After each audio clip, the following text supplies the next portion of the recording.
هل نحن نعيش الحياة حقا أم نكتفي بمراقبتها من خلف نوافذ الكتب العتيقة؟ سؤال يزلزل كيان كل مثقف يختبئ خلف نظرياته هاربا من قسوة التجربة الإنسانية المباشرة.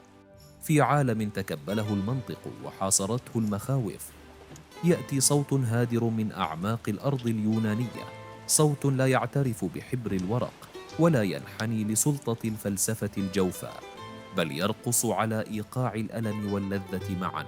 إنه زوربا اليوناني، الرجل الذي جسد الروح البشرية المتحررة من كل قيد زمني أو مكاني.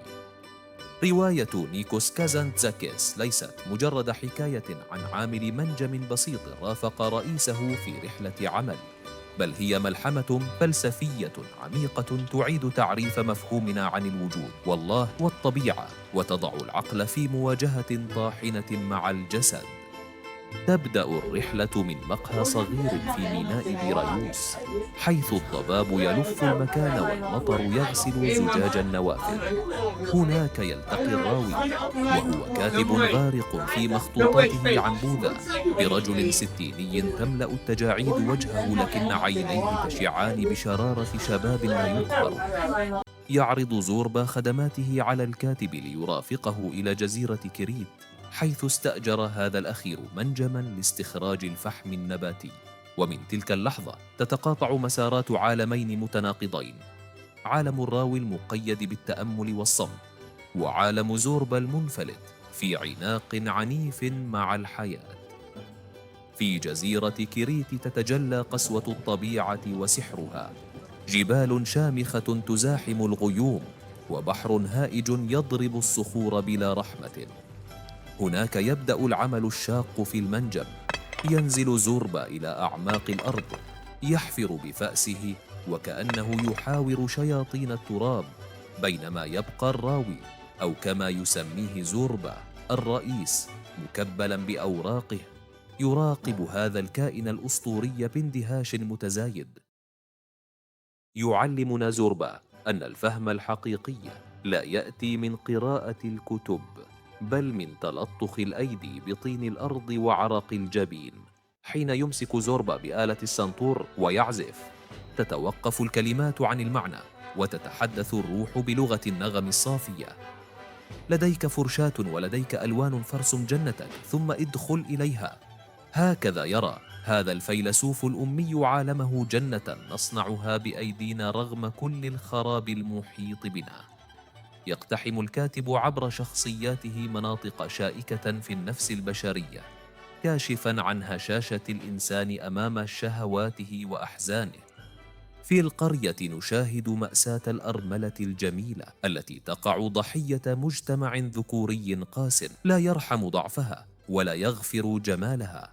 ونرى مدام هورتانس، تلك المرأة العجوزة التي تتشبث بذكريات عشاقها السابقين، باحثة عن حب أخير قبل رحيلها.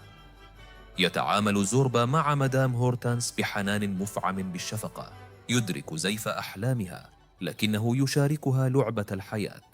في مقابل ذلك يقف الراوي عاجزاً مشلول العواطف، يحلل كل موقف بمشرط العقل البارد فيفقد حرارة اللحظة. لكن عدوى زوربا تبدأ بالتسلل إلى كيان الرئيس شيئاً فشيئاً، مفككة حصون عزلته وجليد روحه.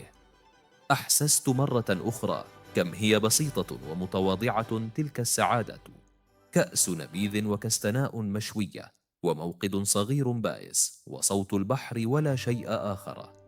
هكذا يبدأ المثقف بتذوق طعم الأشياء الصغيرة، مدركاً أن الحياة لا تنتظر من يفسرها، بل تنتظر من يعيشها.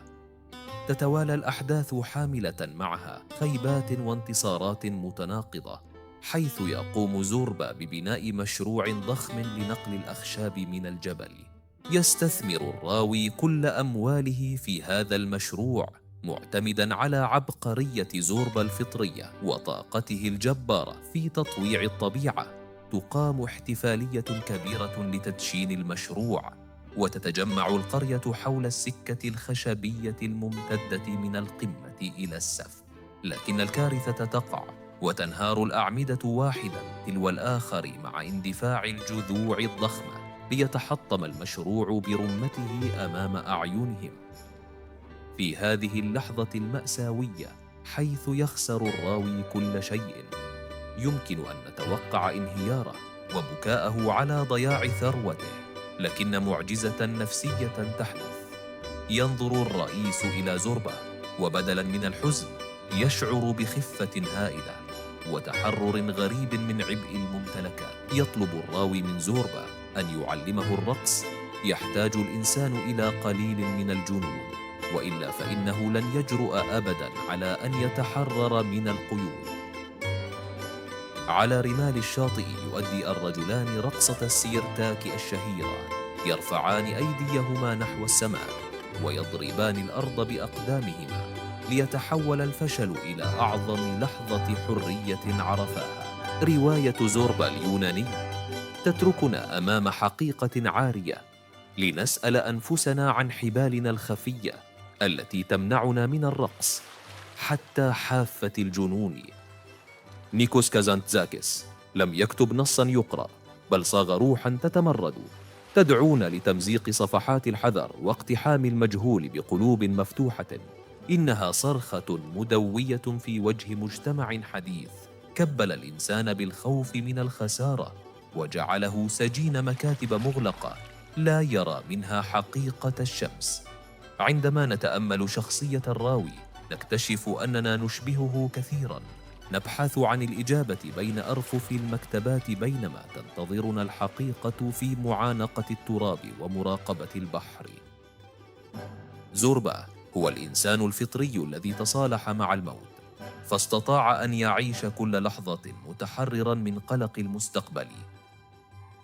يعلمنا هذا العمل الخالد أن الخسارة المادية قد تكون البداية الحقيقية للتعرف على الذات، وأن انهيار المشاريع يمنحنا فرصة للرقص فوق ركام الخيبة.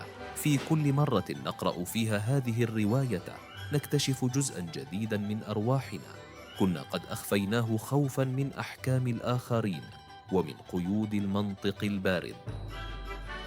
هل قرأت رواية زوربا اليوناني؟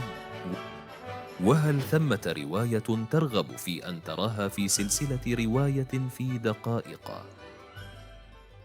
لا تنسى الاشتراك